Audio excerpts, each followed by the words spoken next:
Buenos días, estudiantes. Como había quedado, disculpen la demora de grabarles este video, pero entenderán pues que apenas me estoy como recuperando, pero acá tienen el video sobre impuesto de renta, lo que nos quedó faltando para que puedan presentar su final. Voy a dar una rápida pasón por lo que era el impuesto de renta para que les quede pues.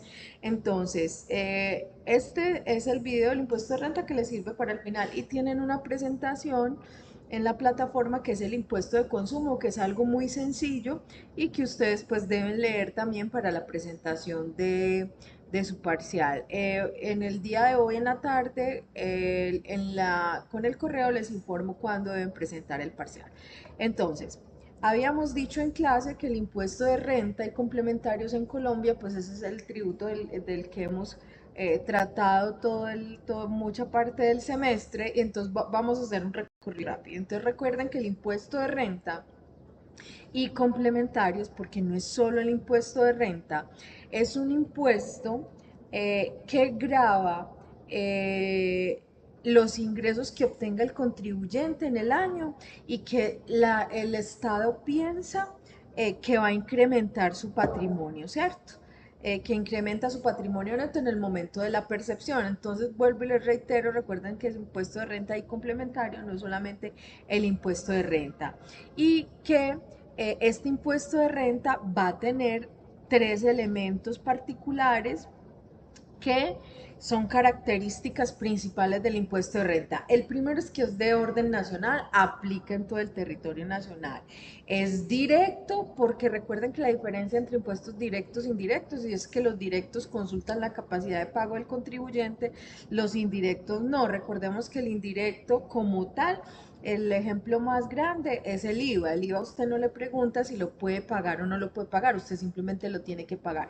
Mientras que el impuesto de renta sí va a consultar su capacidad de pago, es decir, usted paga en la medida en que tiene con qué pagarlo, es decir, usted le ponen impuesto de renta cuando definitivamente su patrimonio ha aumentado, si no, no se lo ponen, entonces están consultando su capacidad de pago y es de periodo pues porque se paga cada año, ¿cierto? Tiene un periodo determinado cada año. No es como el de consumo que no es de periodo, el de consumo, el impuesto al consumo usted lo paga cuando va a consumir. Sencillamente, cuando usted consume, usted paga el impuesto, entonces no es de periodo, mientras que el impuesto de renta sí es de periodo porque se paga anualmente. Eso ya lo habíamos visto. También habíamos dicho que están los complementarios. En complementarios tenemos dos tipos de impuestos. Los complementarios están conformados por las ganancias ocasionales, que son esos impuestos que gravan ingresos que son extraordinarios, es decir, que no son de frecuente ocurrencia.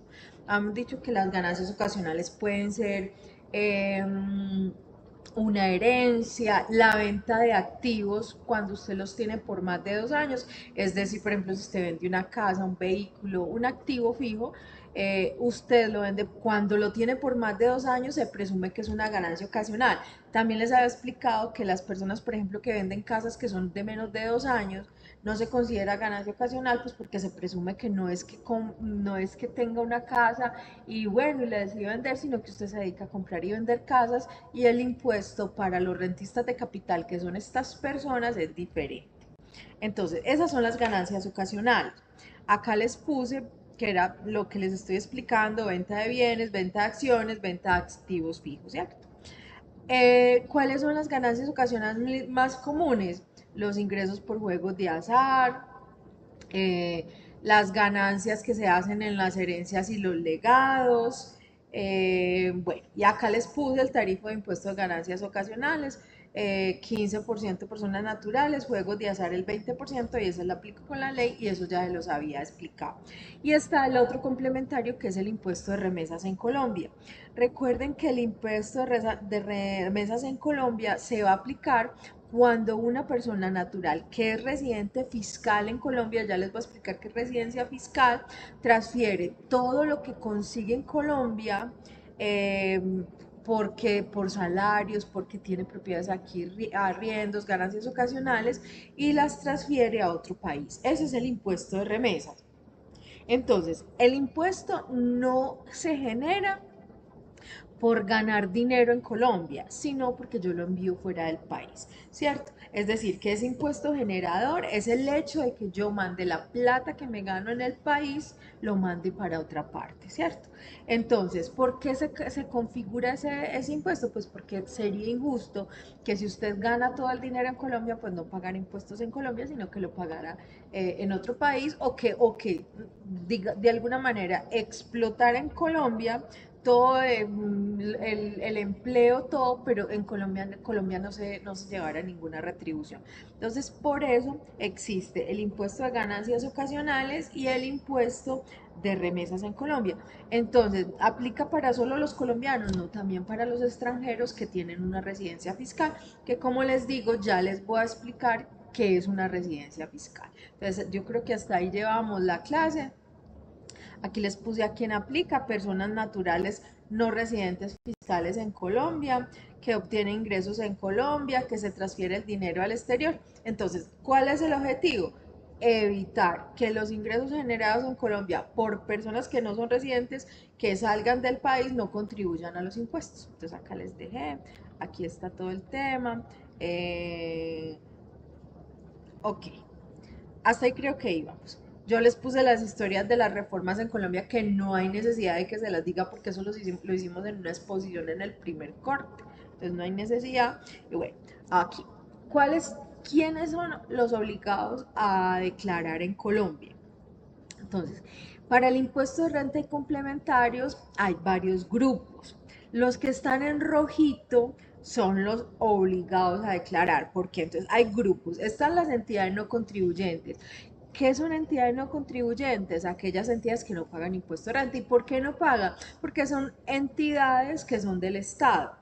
Entonces, no, sería ridículo que la DIAN pagara impuesto de renta, si la DIAN es el que cobra el impuesto de renta, sería ridículo que el ICBF pagara impuesto de renta, ¿por qué? Porque pertenece al gobierno. Es decir, las entidades que no son contribuyentes son entidades del sector público, porque prácticamente sería pues yo con yo, y no tiene sentido que el Ministerio de Hacienda, el ministerio tan famoso ahorita de la igualdad, entonces paguen impuestos porque es yo con yo, ¿cierto? El gobierno es el que cobra, el gobierno mismo se cobra, no tiene sentido.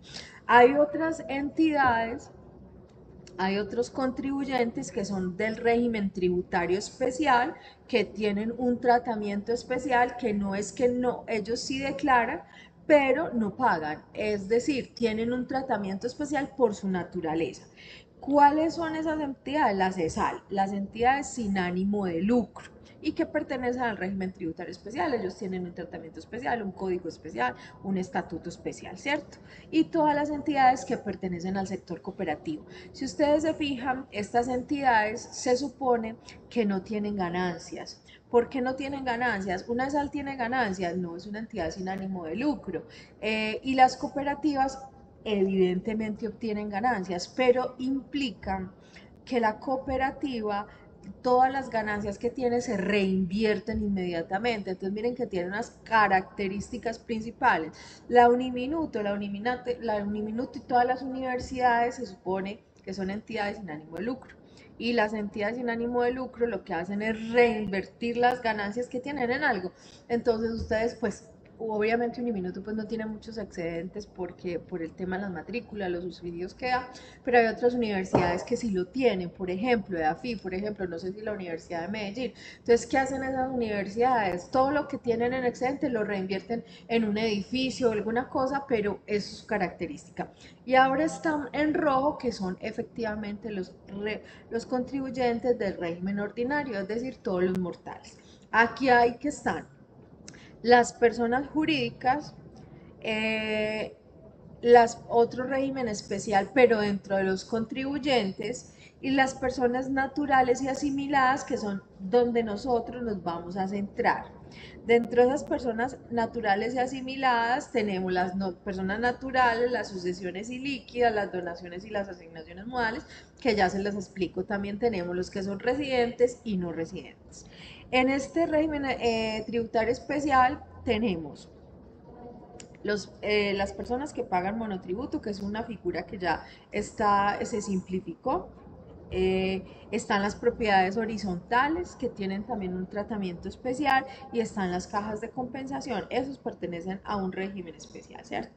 Entonces, esas son, aparte, personas jurídicas, que son todo el resto del mundo, y las personas naturales, eh, que somos nosotros. Entonces, dentro de las personas naturales y asimiladas, vamos a empezar a mirar qué son personas naturales, qué son sucesiones ilíquidas y qué son donaciones y asignaciones modales. Entonces, ¿qué es una persona natural? Y entonces, aquí hay unas características muy importantes que hace la salvedad el estatuto tributario. Entonces, la persona natural es toda persona que pertenece a la especie humana, independiente de su edad, de su sexo, de su condición o de su estilo. ¿A qué me refiero? Puede ser el príncipe de Asturias, sigue siendo una persona natural, ¿cierto? Desde el punto de vista tributario, adquiere relevancia porque al nacer es sujeto de derechos y obligaciones. Esa es la definición de persona natural. Y ustedes dirán, pero qué ridículo decir que es especie humana. No, eso hace parte de todo el entramado tributario, porque no se pueden dejar aristas sueltas y menos cuando se trata de tributos. Por ser persona natural, ya tengo una capacidad tributaria. Es desde mi nacimiento y aunque todas las obligaciones formales se sintetizan o se hacen materiales cuando yo tengo mayoría de edad, de todas maneras, al nacer yo ya tengo una capacidad tributaria. ¿Cierto? Recordemos que las obligaciones formales suelen, no siempre, comenzar con la mayoría de edad, o hay veces, hay menores de edad que ya han iniciado con actividades económicas que son grabadas. Entonces, no necesariamente yo tengo que ser mayor de edad para empezar a generar capacidad tributaria, pero es una de las condiciones generales. Hay personas que son menores de edad que ya tienen una herencia, que bueno, que ya tienen su negocio, igual ya tienen capacidad tributaria. Entonces, eh, normalmente pertenecen a un régimen ordinario o a un régimen simple de tributación que no les voy a explicar porque no es, digamos, sujeto de esta clase. Listo. Eh, ¿Cuáles son las obligaciones formales de las personas naturales que tienen actividades económicas, que estén registradas en el registro único tributario, que presenten sus declaraciones, si tienen negocios que emitan facturas cuando corresponde y todas las informaciones exigidas? Aprovecho para decirles, muchachos, que así ustedes están chiquitos, ustedes iniciando, es importante que si ya son mayores de edad, que son la mayoría, se registren en el registro único tributario, porque ustedes empezar a presentar, van a empezar a prestar servicios o honorarios, y si no tienen RUT, pues están muertos ante la DIAN. Entonces hagan ese trámite, eso es cortico, eso es un registro que inclusive se hace en línea, pero valga la aclaración que sería muy pertinente que lo tuvieran. Listo. Entonces ahí vamos en persona natural. Listo. Entonces recordemos que están personas naturales y asimiladas. ¿Y cuáles son las asimiladas? Las asimiladas son las sucesiones ilíquidas, las donaciones y asignaciones modales. Entonces, ¿qué es una sucesión ilíquida? Sencillo.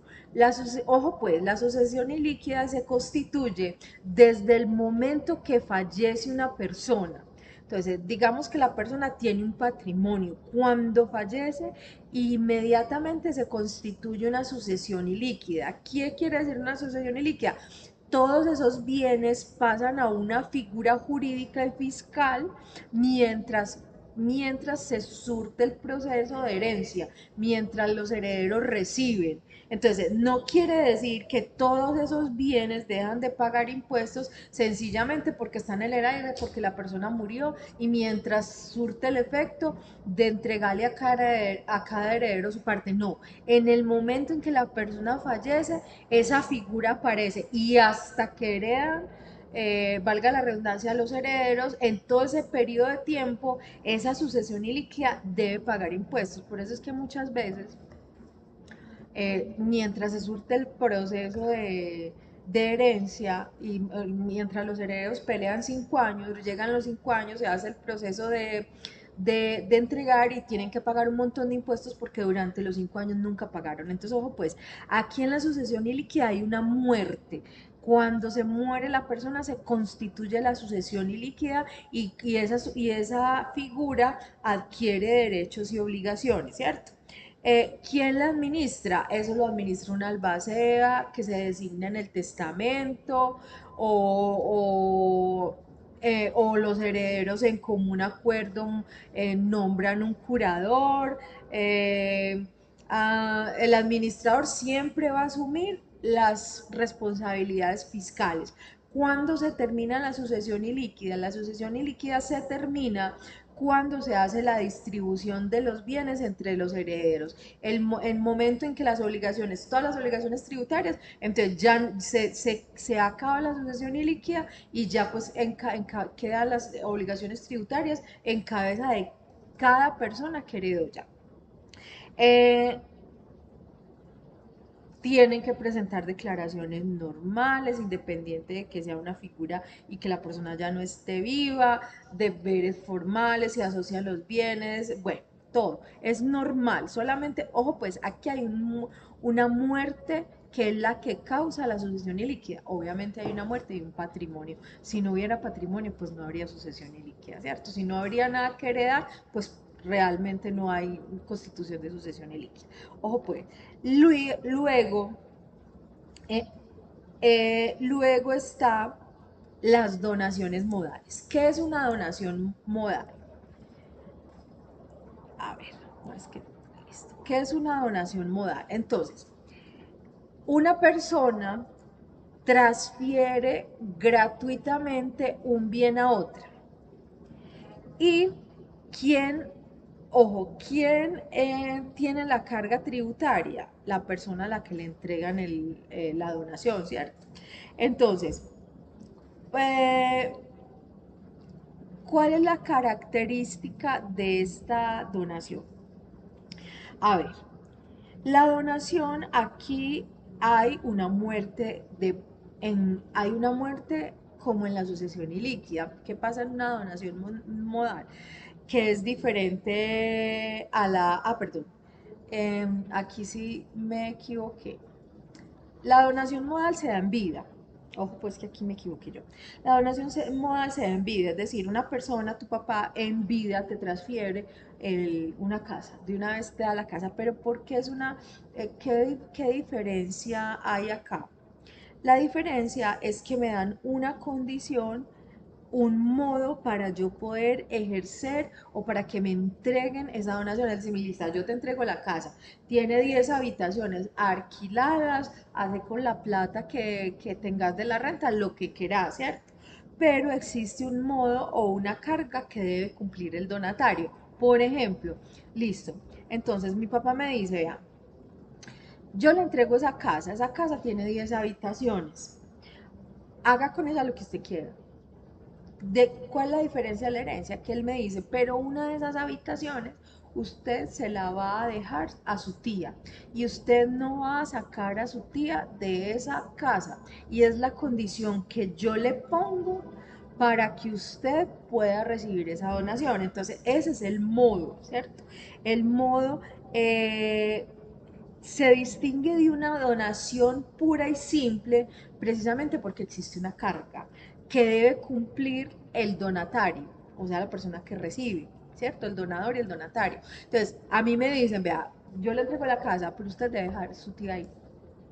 Eh, hasta que su tía muera, por ejemplo. Ese es un condicionamiento, ese es un beneficio que es incondicional. Con el modo existe una obligación. Si se llega a incumplir, ah, inmediatamente se quiebra el modo y se cae la donación, ¿cierto? Entonces, esa es la característica. En la donación modal, es una donación que me dan en vida. O puede ser también, me dejaron una casa, pero me pusieron la condición de que esa casa no, tiene 10 habitaciones, pero yo no la voy a usar para alquilarla, tengo que usarla para vivir. Eso es un modo, una condición que me están dando para la donación. Entonces, ¿cuál es la relación que tiene con el impuesto de renta, se debe seguir pagando impuestos, pero los impuestos ya no quedan en cabeza del donador, sino del donatario, del que recibe entonces ya el que tenía la casa ya no paga impuestos, los pago yo que me la entregaron, pero la donación se configura porque yo estoy cumpliendo con la carga. Diferente en la asignación modal. En la asignación modal sí hay una muerte. La persona murió y te dejó la herencia, la misma casa. En la donación modal no hay muerte. Mi papá en vida me dejó la casa. En cambio, en la asignación modal sí es una disposición hereditaria.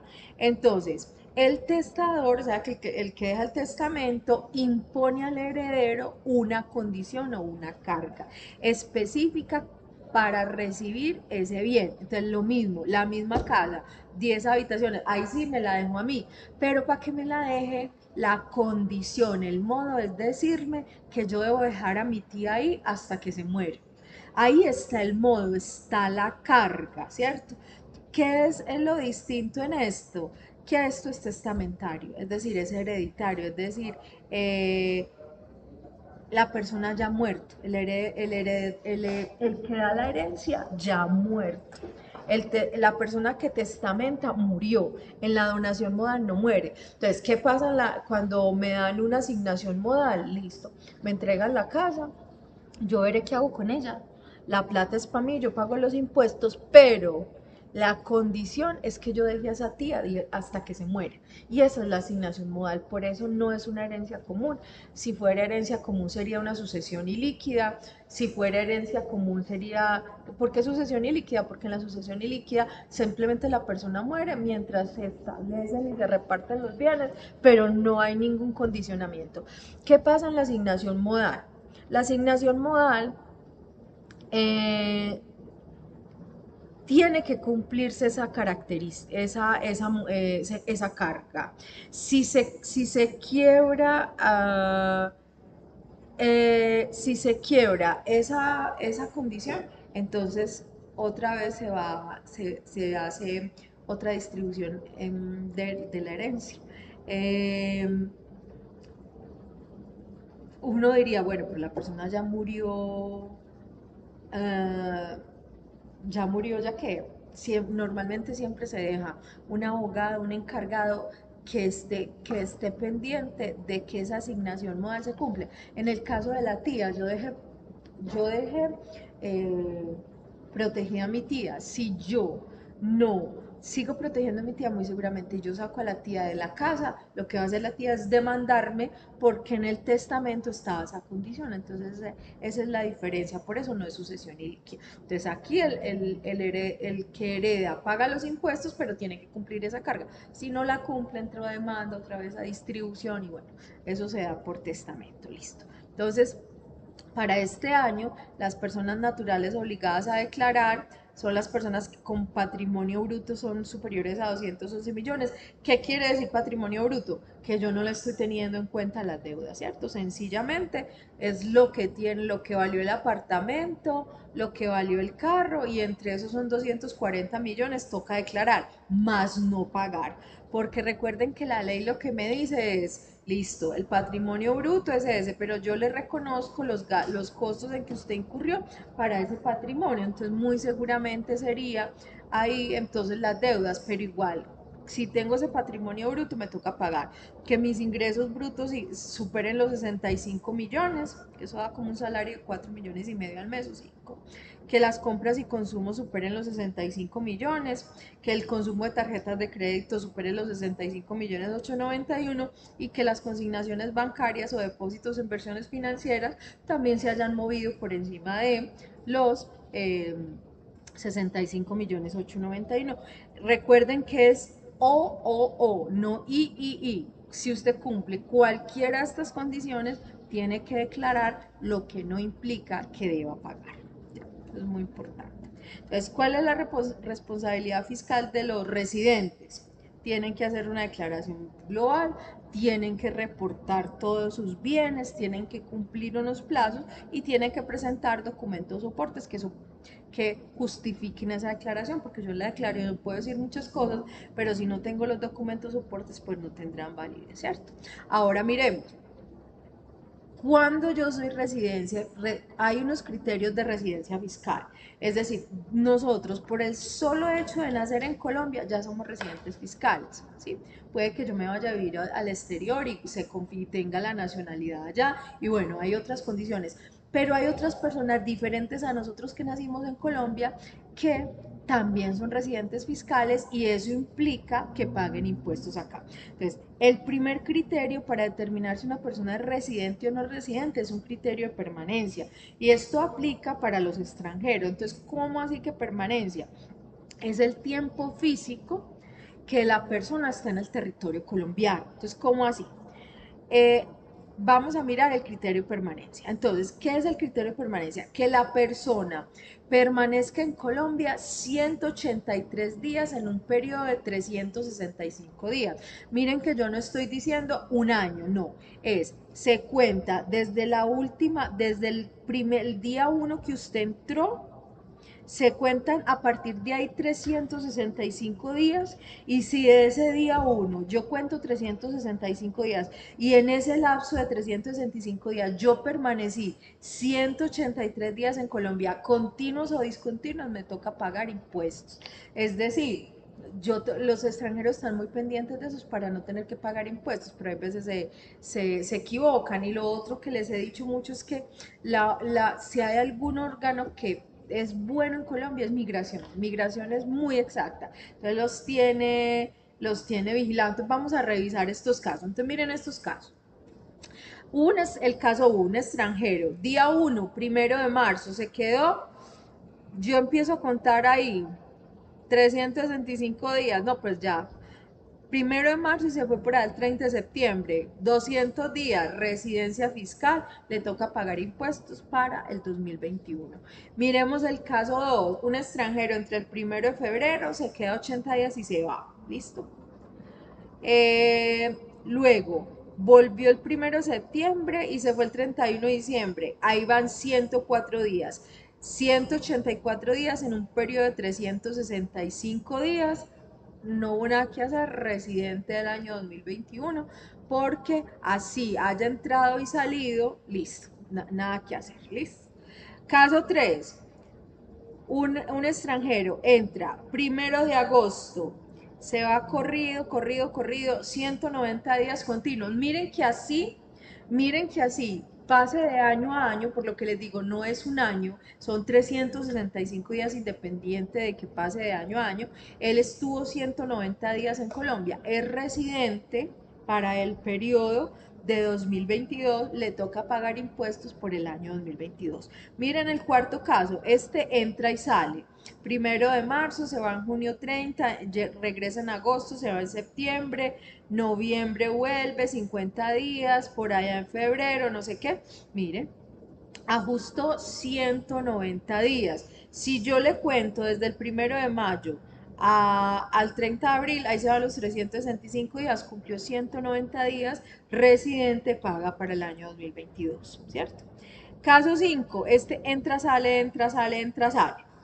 Entonces, yo que le empiezo a contar desde el último día que se fue, julio, para atrás, hasta el 1 de agosto, hasta el 1 de agosto de 2021, ahí le conté 185 días. Igual los cumplió, entra, sale, si yo me corro, esta raya azul son los 365 días. Si ustedes se fijan, en ese lazo de 365 días, él fue y vino, 185 días, residente de 2022, paga impuestos. Miren este, caso 6, este es el más común. Los extranjeros entran, salen, entran, salen, entran, salen. Si yo cuento desde el último día para atrás que salió, ¿qué pasa? 185 días, en 2023 fue su última salida, residente para el año 2023 y este es el criterio de permanencia. Entonces recuerden, criterio de permanencia, que un extranjero permanezca 183 días continuos o discontinuos en Colombia en un periodo de 365 días. Y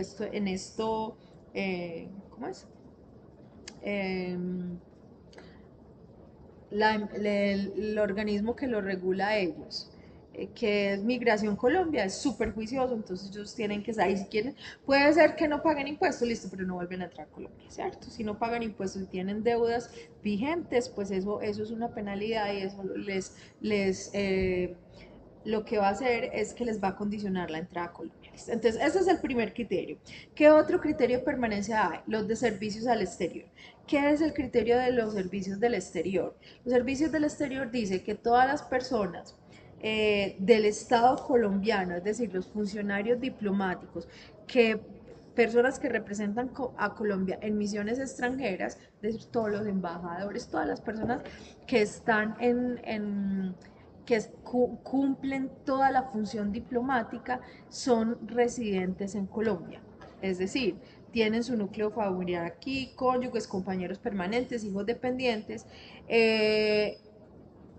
entonces van a pagar impuestos acá. Ese es el caso de todos los embajadores, a no ser de que ese embajador tenga residencia fiscal acreditada en otro país y que pague impuestos allá, porque una cosa es que tenga la residencia fiscal en otro país, pero no pague impuestos allá, ¿cierto? Entonces, otra vez, todas las personas del servicio diplomático que están por fuera de Colombia, pero están prestando funciones diplomáticas, siguen teniendo residencia fiscal en Colombia y pagan impuestos en Colombia. El otro criterio, es el criterio de relación familiar. ¿Cuál es el otro criterio de relación familiar para yo pagar impuestos en Colombia? Cuando el cónyuge o compañero permanente no separado vive en Colombia, es decir, cuando tengo hijos dependientes. ¿Qué quiere decir eso? Esto pasa mucho con las personas que se van a buscar el sueño americano. Entonces, el esposo se va, hace su vida por allá, se consigue una esposa, no sé qué, no sé qué, pero nunca se separó legalmente y adicional tiene hijos menores acá, sigue siendo residente en Colombia y sigue declarando en Colombia, sigue siendo residente fiscal en Colombia. Hasta que la separación no sea oficial y los hijos sean mayores de edad, la persona no dejará de tener residencia en Colombia. Ustedes dirán, pero pues, ¿y eso qué le importa a él? No, sí le debe importar porque normalmente estas personas vuelven a Colombia. Y cuando vuelven, entonces tienen un lío con la DIAN y bueno, ese es un tema pues muy delicado, listo. Y el criterio de control económico. ¿Qué quiere decir el criterio de control económico?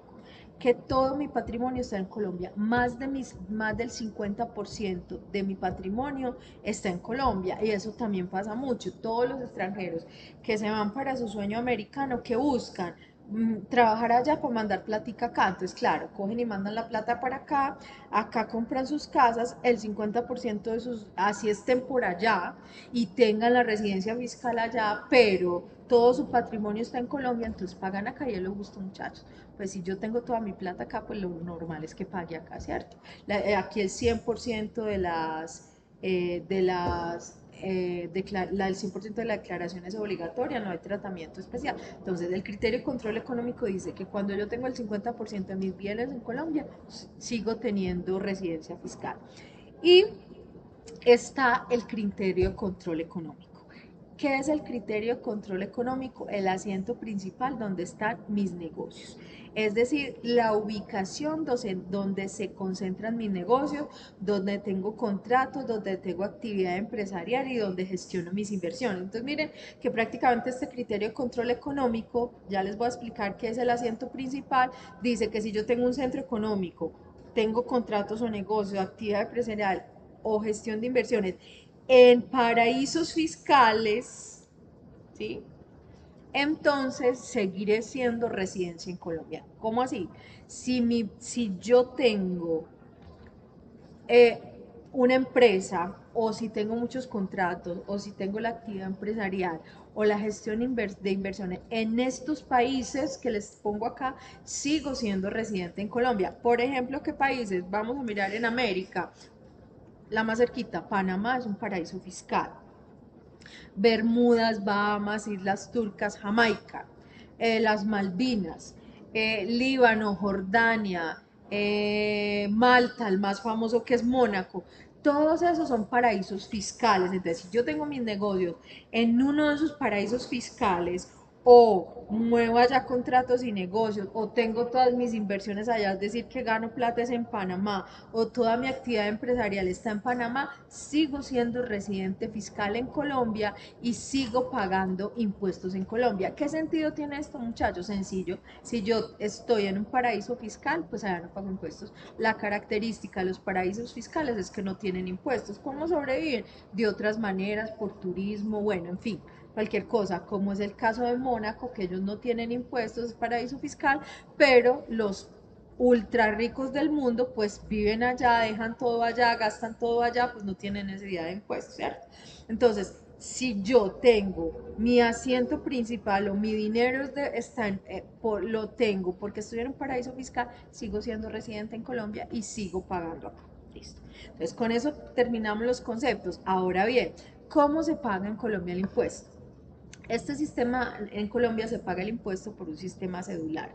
Para que me lo entiendan de una manera más concreta, el sistema cedular es un sistema que se estableció después de 2018, que lo que hizo fue separar los ingresos en varias bolsitas. Antes los ingresos todos los metía en una sola bolsa, es decir, lo que me gano por salario, lo que me gano por, no sé, por el dinero de los arriendos, todo iba a una sola bolsa. El sistema cedular lo que hizo fue separarlos. ¿Y qué sentido tiene? Sencillo, que el sistema cedular los separó por cédulas, por bolsitas pequeñas. Entonces, en cada bolsita, recuerden lo que hacíamos cuando hacíamos los ejercicios para depurar la base de los independientes, que decíamos, ay, yo cobré honorarios por 10 millones, pero a eso le saco salud, pensión. Entonces lo que yo hacía era bajar y bajar y bajar la base hasta el final, hasta lo menos que me diera. El sistema cedular lo que hace es eso, coger en bolsitas y decir que hay bolsitas en que yo puedo restarme muchas cosas o hay bolsitas que definitivamente no me puedo restar. Entonces, ¿cuál es el objetivo del sistema cedular? Primero, simplificar el cálculo. Segundo, un tratamiento diferenciado, ¿sí? Para los ingresos, porque se supone que una persona asalariada es menos rica que el que vive de los arriendos, ese es el concepto. Tengo deducciones excesivas y tengo una tarifa progresiva. Entonces, esta es la historia. En este momento hay tres cédulas. Una cédula general que agrupa, aquí se las muestra. Hay cuatro cédulas. Una cédula general acá que agrupa todo lo que son salarios y pagos laborales, todo lo que me gano por honorarios y servicios, bonificaciones y primas técnicas, pero ojo, honorarios y servicios cuando soy persona solita o con una persona a cargo. Cuando soy con dos personas a cargo, ya esta cédula no me sirve. Entonces, en las rentas de trabajo es donde yo más me puedo sacar. Salud, pensión, que el dependiente económico, que la prepagada, que un montón de cosas. Esta es la bolsita, es la cédula donde más me puedo sacar. ¿Por qué? Porque se supone que las personas que vivimos de una renta de trabajo somos menos ricas, para que ustedes me entiendan de alguna manera, somos menos ricas. Mientras que el rentista de capital, que son las personas que ganan por rendimientos financieros, por arrendamientos, por regalías, ¿qué dice esa bolsita? Estas las personas que ganan por esta cédula, el Estado, ¿qué dice? El Estado dice, no, estos son más ricos, entonces a esta bolsita no se le permite deducirse muchas cosas, casi que pues que es lo mínimo y la base queda tal cual. Están las rentas no laborales, que son todas las actividades comerciales, los que compran y venden carros, compran y venden casas y todos los otros ingresos que no ajustan con donaciones, bueno, en general. Esta bolsa de rentas no laborales, que aquí están todas las personas que prestan honorarios y servicios, pero que trabajan con más de dos personas a cargo, también es una cédula en que no se permite, en que no se posibilita descontarse muchas cosas, ¿cierto? Entonces, como les dije, la cédula que más lo permite es las rentas de trabajo. Lo que es renta de capital, renta no laborales, pues no son muy beneficiosas, pero hay gente que gana por eso. Y está la cédula de pensiones, que son las personas que son pensionadas. Están exentas, las personas no pagan pensión, no pagan impuesto de renta a los pensionados hasta aquellos que ganan 1.700 VTs, ya les voy a decir cuántos son 1.700 VTs. A lo que está la VT, eso es como aproximadamente 80 millones, más o menos. Las personas que pagan impuestos en la cédula de pensiones son aquellas que están pensionadas por encima de 80 millones. Eso no le alcanza ni siquiera al presidente de la República. Le alcanza al gerente de Ecopetrol, pero ni hasta el presidente de la República, que ustedes saben que quedan pensionados de forma vitalicia por el hecho de ser presidente, no le da. Entonces está por encima de 5 a 35% de acuerdo a la pensión, ¿cierto? La cédula de dividendos y participaciones, que es de las más castigadas, porque se supone que las personas que ganan por dividendos son aquellas que tienen partes en empresas, ¿cierto? Entonces, ¿qué dice el Estado? No, estos son los que más plata ganan, estos son los que más pagan, ¿cierto? Entonces, esta cédula también es de las que menos, por la que menos se pueden deducir. Pero entonces, ¿ustedes qué es lo que se hace en estas cédulas? En que en cada cédula yo hago un proceso de depuración para bajar la base. Pero como les expliqué, hay unas pues que definitivamente no se les permite bajar mucho y pagan casi que sobre lo que se gana. Listo. ¿Cuál es la ventaja del sistema celular? Pues se supone que da mayor equidad porque pagan los que ganan más, se supone, ¿cierto? Eh, Optimiza la carga tributaria, hay mayor claridad y también se hizo por el tema de la evasión de impuestos, porque este sistema celular permitió, permitió que los que solamente se relacionen con la cédula los costos y gastos que realmente son directamente relacionados. Es decir, si yo por el salario que me puedo bajar, pues la salud y la pensión que está directamente relacionado con el salario, no cosas que nada que ver con eso. Eso es lo que permitió la sistema celular. Bueno chicos, esto es todo lo que es impuesto de renta. Ahí les queda la grabación. De esto será el parcial más el impuesto al consumo, que está la presentación, que es muy sencillo. Yo les agradezco mucho este camino. Me disculpo infinitamente por todos los escollos que tuvimos, que no fueron eh, obviamente malintencionados. Nos cogió la semana de la facultad, un montón de cosas, bueno, incapacidad en general, pero les agradezco mucho su disposición y espero que les vaya de la mejor manera en su parcial. Hoy les escribo y les digo a qué hora lo presentan. Pues hoy, que es, yo ni sé qué fecha es hoy, como 26 de noviembre, hoy es 26 de noviembre, ahorita en la tarde les explico cuándo lo van a presentar. Muchísimas gracias muchachos, un placer y ojalá nos veamos pronto.